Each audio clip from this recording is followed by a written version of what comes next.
Hello there. Come with me, let's make that ogbono and egusi soup you've been craving for.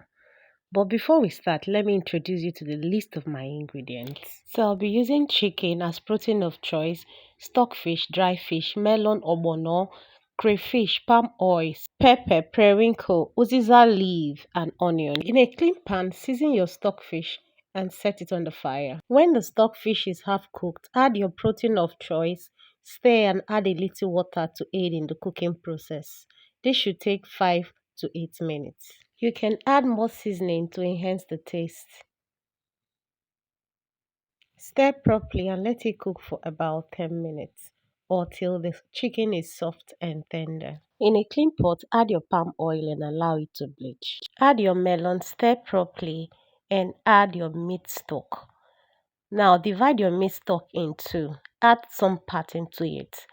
If it's too thick, you can add water to light consistency. So cover and let it cook. In another pot, add your oil, bleach it, and then add your onion. Stir until it's translucent, then add your ogbono into it. Make sure you stir your ogbono while adding into it. Add the remaining of your meat stock and stir properly. Stir properly so that your ogbono is well dissolved.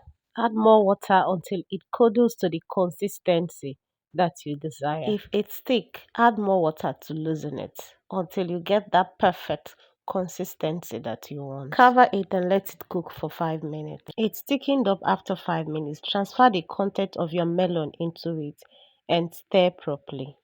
Now stir and add your meat, your crayfish, dry pepper, salt, and any seasoning of choice you want to use. And stir properly, make sure it doesn't burn. Add water if it's thick and cover it halfway to cook through. This should take 5 or 10 minutes. Taste for salt, stir properly, and add the rest of your ingredients. And for that final effect, add your crayfish. Stir very well. I hope you've enjoyed this recipe so far. Please click on the subscribe button and like this video if you found content in it. I love you. See you in my next video. Bye.